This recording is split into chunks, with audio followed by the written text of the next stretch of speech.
आपका मेरे चैनल भक्ति का ज्ञान में हार्दिक स्वागत है।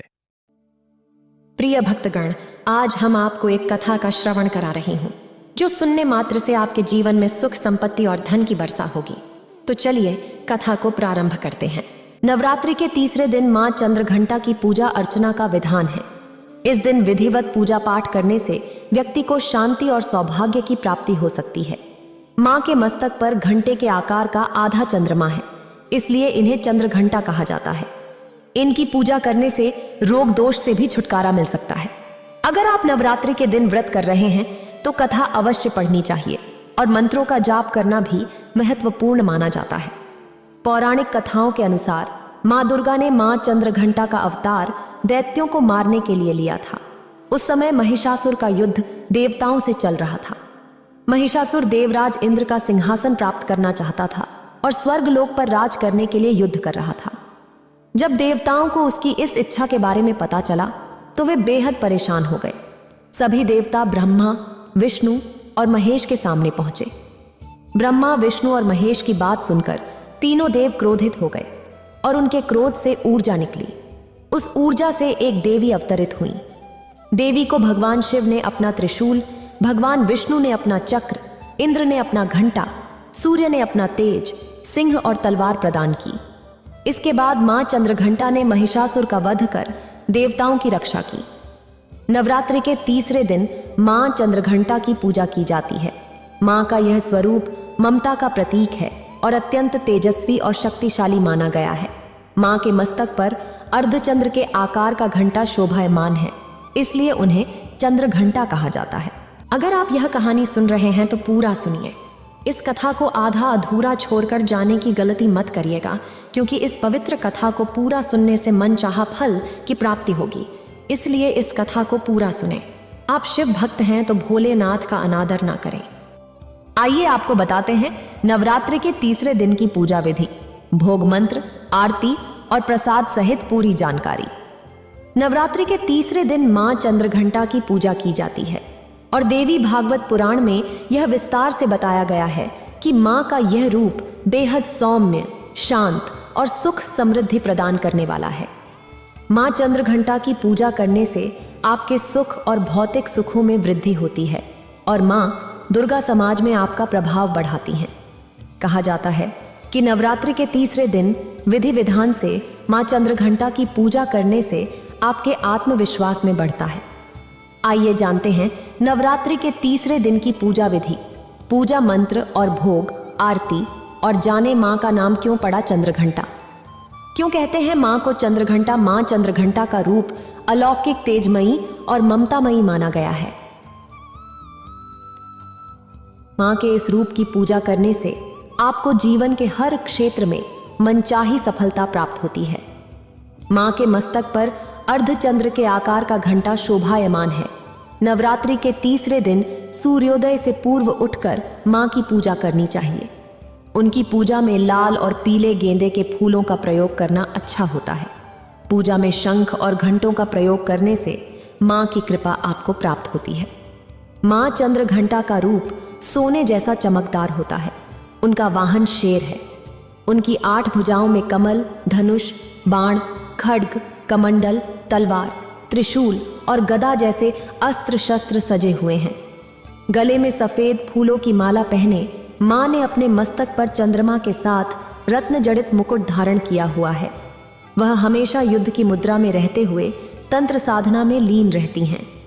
मां चंद्रघंटा को भोग लगाने के लिए केसर की खीर का भोग लगाना चाहिए। इसके साथ लौंग, इलायची, पंचमेवा और दूध से बनी अन्य मिठाइयों का भी प्रयोग कर सकते हैं।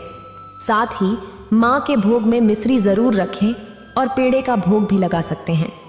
इस दिन माता रानी के इसी रूप की पूजा की जाती है।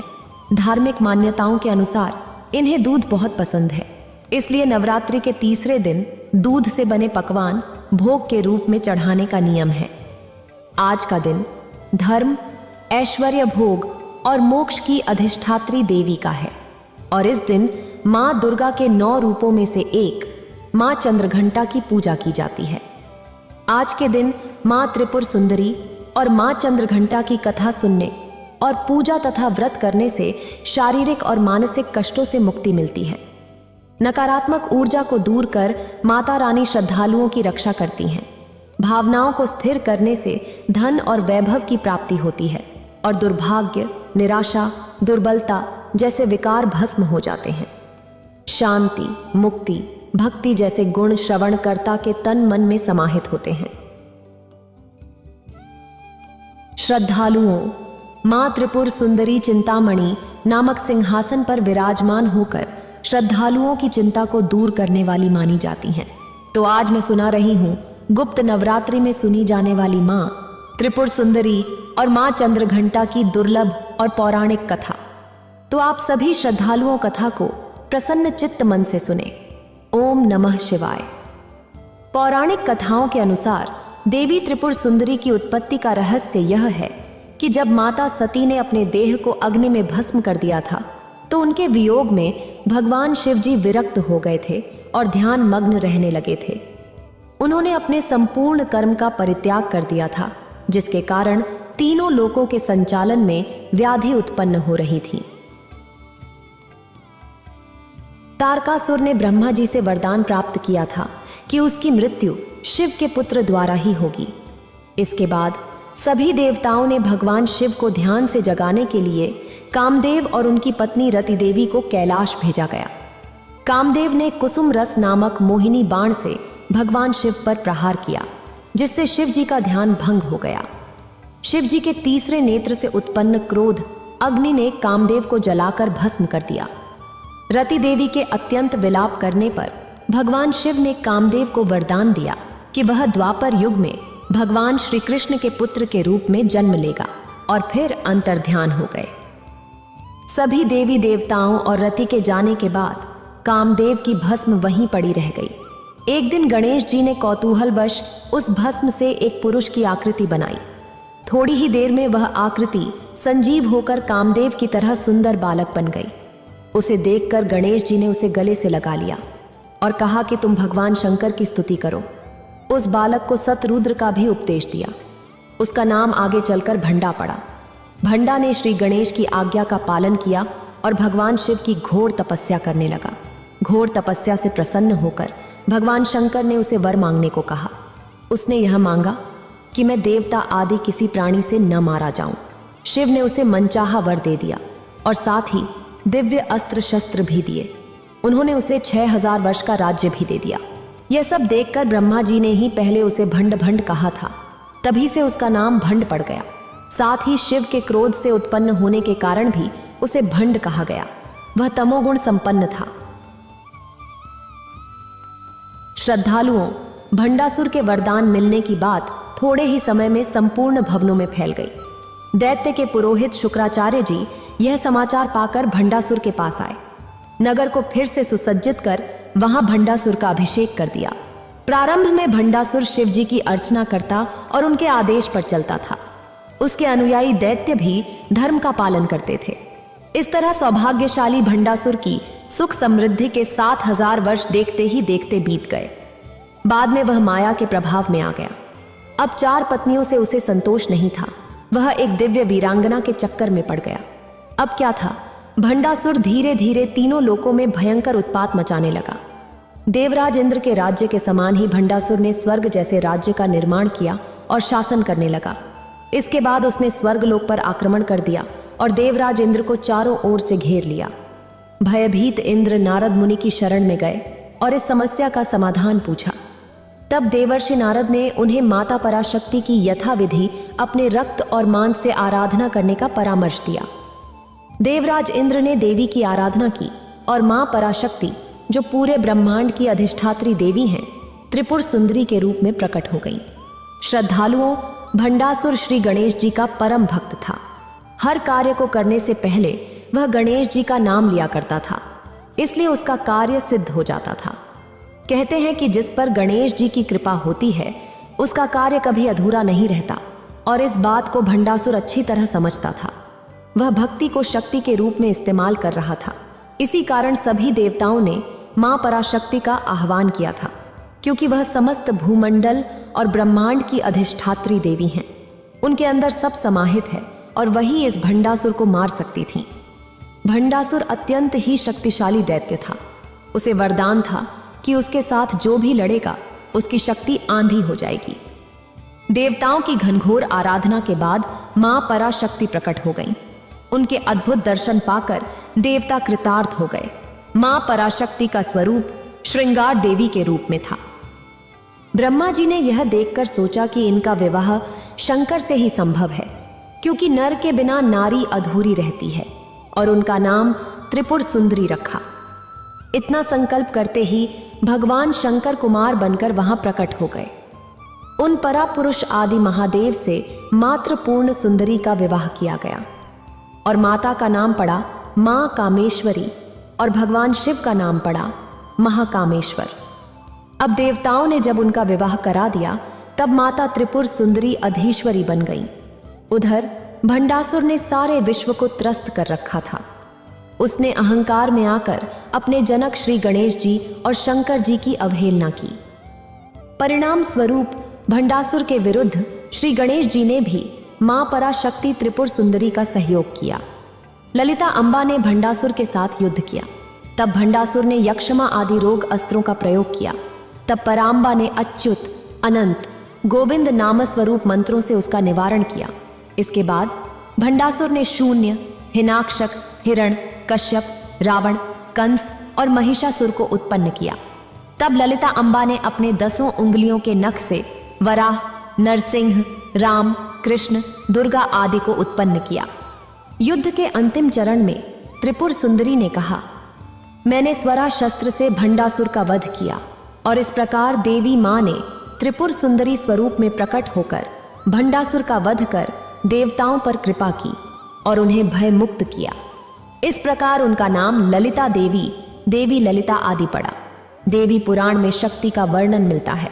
भगवान शंकर को हृदय में धारण करने पर सती नय मिश्र लिंग धारणीय नाम से विख्यात हुई। ललिता देवी के नाम से पुकारा जाने लगा। एक अन्य कथा के अनुसार ललिता देवी का प्रकट होना तब हुआ जब भगवान द्वारा छोड़े गए चक्र से पाताल समाप्त होने लगा।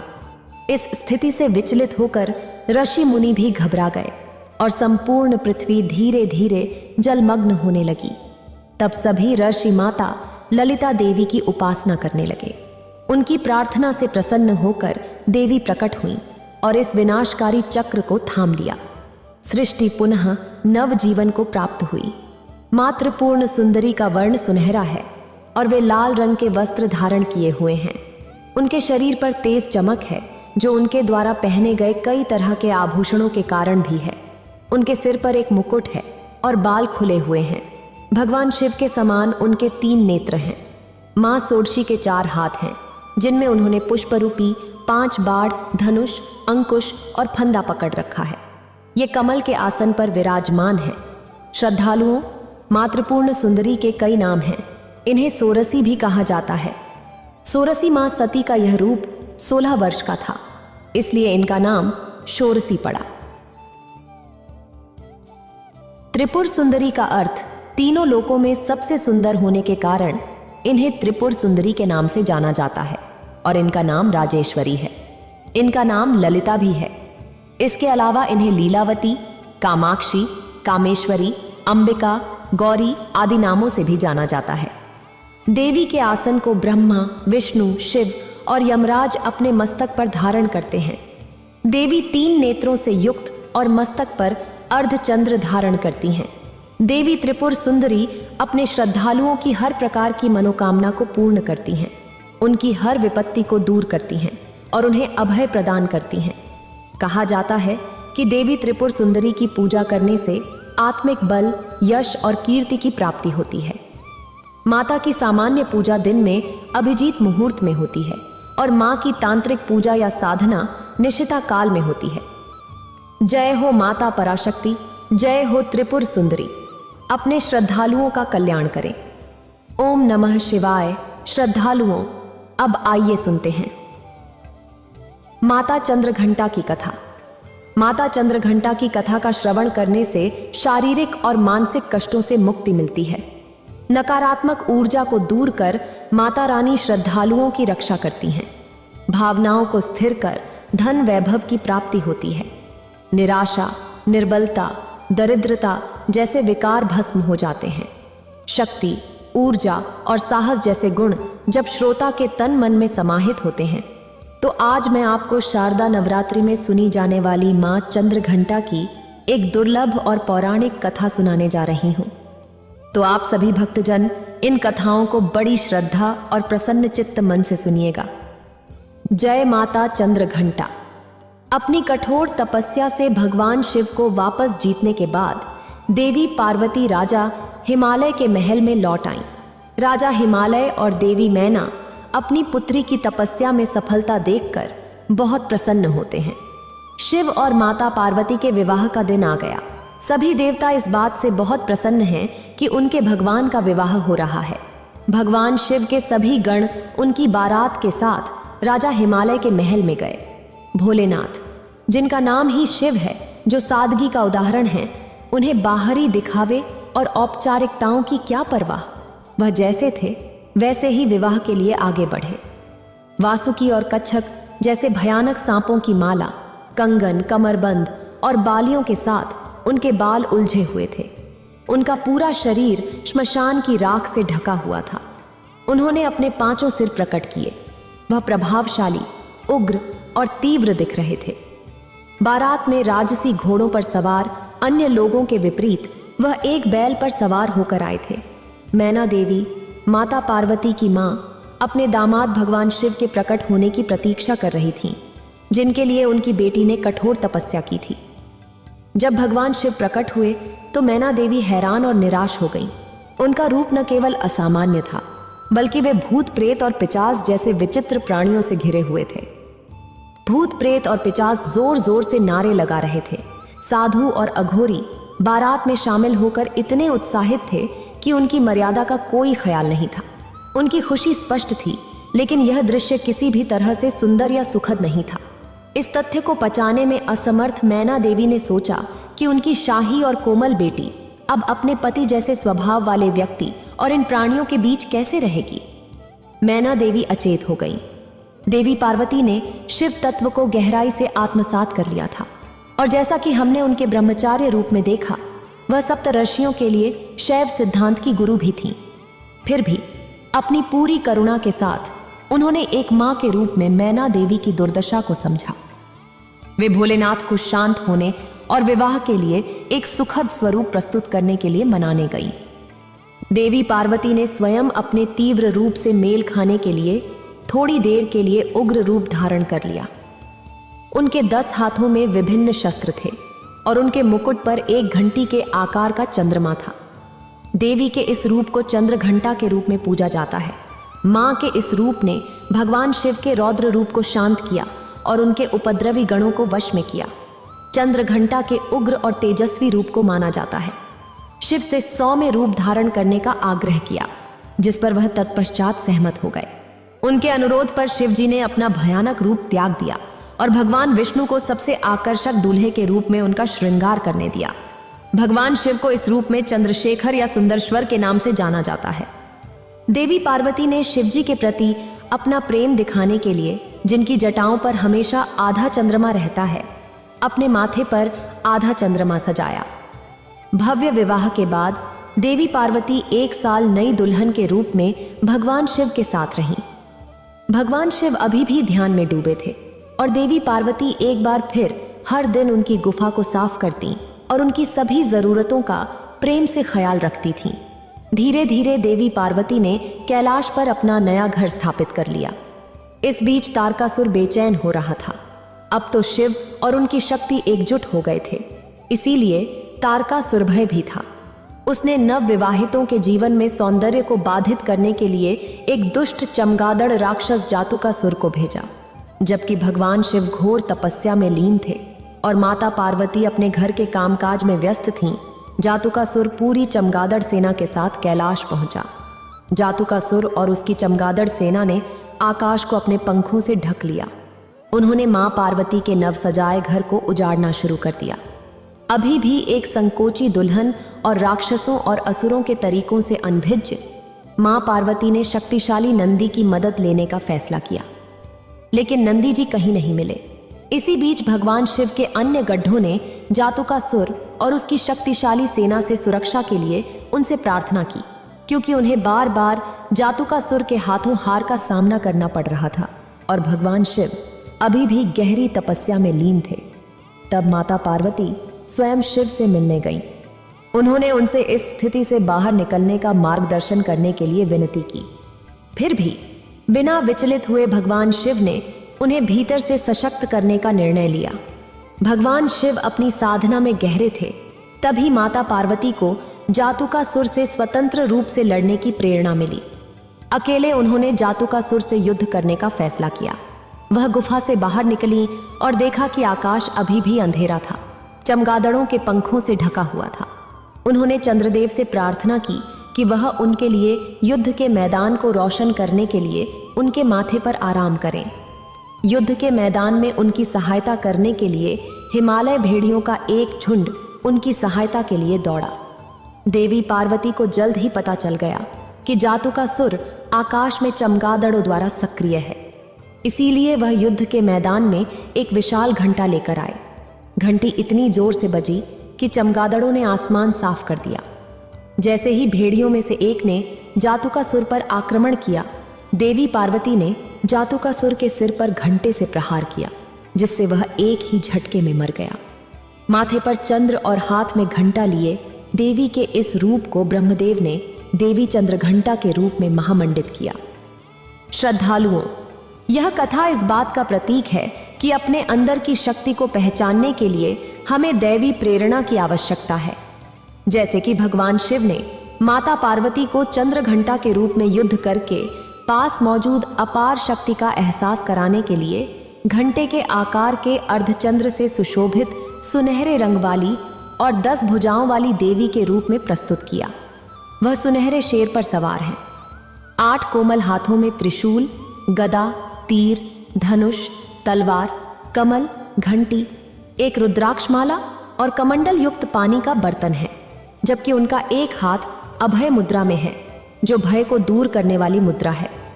उन्होंने नारंगी रंग के वस्त्र पहने हैं। वह शेर या बाघ पर सवार हैं, जो बहादुरी और ताकत का प्रतीक है। जय माता चंद्रघंटा। ओम नमः शिवाय। श्रद्धालुओं, अब आइए सुनते हैं माता पार्वती, मां भवानी की पुत्री मनसा देवी की कथा। भगवान शिव की मानस पुत्री होने के बावजूद मनसा देवी की पूजा शिव परिवार के साथ नहीं हो रही थी, जबकि उनके परिवार के ही माता पार्वती, गणेश जी, कार्तिक, भगवान भैरव और नंदी आदि की पूजा हो रही थी। इस वजह से मनसा देवी असंतुष्ट रहती थीं। इस समस्या को लेकर वह भगवान शिव के पास गई। शिकायत सुनकर शिव जी ने कहा, हे पुत्री मनसा, पृथ्वी पर चंपापुरी में एक सौदागर चंद्रधर मेरा विख्यात एवं कट्टर भक्त है।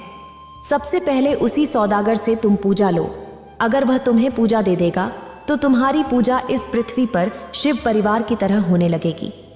मनसा देवी चंपापुरी के चंद्रधर के पास प्रकट हुई और उस सौदागर से अपनी पूजा मांगी, लेकिन चंद्रधर ने उनकी पूजा करने के बजाय उनकी अवहेलना कर दी। परिणाम स्वरूप सौदागर के 6 पुत्र मनसा देवी के कोप का शिकार हो गए और सर्प के दंश से मारे गए। कट्टर शिव भक्त चंद्रधर फिर भी मनसा देवी की पूजा को तैयार नहीं हुआ। कुछ समय बाद चंद्रधर को बाला लखिंदर के रूप में 7वां पुत्र हुआ। माता मनसा देवी के श्राप के अनुसार बाला लखिंदर की मृत्यु सर्पदंश से सुहागरात के दिन निश्चित थी। हठी सौदागर ने भगवान विश्वकर्मा का आह्वान कर लोहे का एक ऐसा अद्भुत भवन बनाने को कहा जिसमें सुरक्षा को लेकर कोई छेद न हो। इस बात का पता चलते ही मनसा देवी ने कारीगरों को बुलाकर एक छोटी सी सुराख मकान की दीवार में छोड़ देने पर राजी कर लिया, जिसे आसानी से देखा नहीं जा सकता था। बाला लखिंदर का विवाह नवगछिया के पास उज्जैनी गांव के वासु सौदागर की पुत्री बिहुला से हुआ। लोहावास के सुरक्षित भवन में बाला लखिंदर अपनी नवविवाहिता सुंदर पत्नी बिहुला के साथ सुहागरात में था। मध्य रात्रि में वह सर्पदंश का शिकार हो गया। नागदंश का शिकार होते ही बाला लखिंदर के उपचार एवं सर्पदंश झाड़ने के लिए चंपापुरी के वैद्य एवं ओझा सभी को बुलवाया गया, लेकिन देवी मनसा ने उन्हें रोक दिया। फलस्वरूप विष के कारण लखिंदर की मृत्यु हो गई। मृत्यु के उपरांत सती साध्वी बिहुला पति को पुनः जीवित करने के लिए संकल्पबद्ध हो गई और विश्वकर्मा जी का आह्वान करती है। और विशाल नौका पर मंजिलें वाली मंजुषा ने केले के पत्ते से नौका बनवाई और उसे लहसन माली से विविध चित्रों से सजाया। उसी केले की नौका पर बिहुला अपने पति के पार्थिव शरीर को लेकर चंपापुरी से स्वर्ग के लिए जल मार्ग से प्रस्थान करती है। उसने लाल साड़ी पहन रखी थी और सिंदूर लगा रखा था। नदी के किनारे उस शव को बहुत दूर ले गई। वह अपने पति को पुनः जीवित करने पर तुली हुई थी। कई दिनों तक उसने कुछ भी नहीं खाया, जिससे उसका शरीर सूख गया था। लखिंदर के शरीर से दुर्गंध भी आने लगी थी। उसके सारे शरीर में कीड़े पड़ गए थे, मात्र उसका कंकाल ही शेष रह गया था। बिहुला नाव को किनारे की ओर ले चली। उसने वहां पर एक धोबिन के मुख से तेज टपकते हुए देखा। बिहुला के कठोर तप को देखकर मनसा देवी ने उस धोबिन को वहां भेजा था। उस धोबिन ने बिहुला से कहा, हे पुत्री, तुम मेरे साथ देवलोक में चलकर अपने नित्य से महादेव तथा सभी देवताओं को प्रसन्न करो, तो तुम्हारे पति पुनः जीवित हो जाएंगे। बिहुला ने उसकी सलाह मानी और वह उसके साथ चल पड़ी। पति की अस्थियां उसके स्थल से चिपकी थीं। वह अपने पति की स्मृति से उन्मत्त होकर इस प्रकार से स्वर्ग की ओर चल पड़ी। रास्ते में जाते हुए बहुत सारी कठिनाइयां उसे झेलनी पड़ी। उसे रूह कपा देने वाली बेतरनी नदी को भी पार करना था, जो कि यमलोक में थी। उसने गौ माता का आह्वान किया और कहा, गौ माता, यदि मैंने सच्चे दिल से आपकी सेवा की है और मेरे मन में जरा भी छल कपट नहीं है, तो कृपया मेरी सहायता करें। यह सुनकर गौ माता तुरंत वहां आ जाती हैं और बेहला को अपनी पूंछ के सहारे बैतरनी नदी पार कराती हैं। इस प्रकार सती सावित्री बिहुला अपने पति को लेकर बैतरनी नदी पार करती है। यमलोक पहुंचकर यमराज के प्रश्नों का उत्तर देते हुए उन्हें प्रसन्न करती है और बिहुला इंद्रासन तक पहुंच जाती है। बिहुला ने अपने शक्ति, तेज और भक्ति नृत्य से भगवान इंद्र को प्रसन्न कर दिया। भगवान इंद्र और सभी देवताओं ने उसे मनचाहा वरदान मांगने को कहा। बिहुला ने अपने पति का जीवन दान मांगा। इस प्रकार सभी देवताओं ने मिलकर माता मनसा देवी की कृपा से उसके पति को जीवित कर दिया। तब बिहुला ने अंत में देवताओं से कहा कि उसे अपने 6 बड़े भाइयों का जीवन भी दान में चाहिए। भगवान इंद्र ने उसकी मांग सहर्ष स्वीकार कर ली। फिर क्या था, 7 भाइयों के साथ बिहुला चंपापुरी अपने ससुराल लौट आई और उसका भव्य स्वागत किया गया। माता मनसा देवी प्रकट हुई और बिहुला के समक्ष पुनः अपनी पूजा का प्रस्ताव रखा। बिहुला के ससुराल के सभी लोगों ने माता मनसा देवी की पूजा स्वीकार कर ली, लेकिन चंद्रधर अपनी जगह अडिग रहा। उसने घोषणा की कि मेरा दाहिना हाथ केवल भगवान शिव की पूजा के लिए अर्पित है, इसलिए मैं पूजा केवल भगवान शिव को ही करूंगा।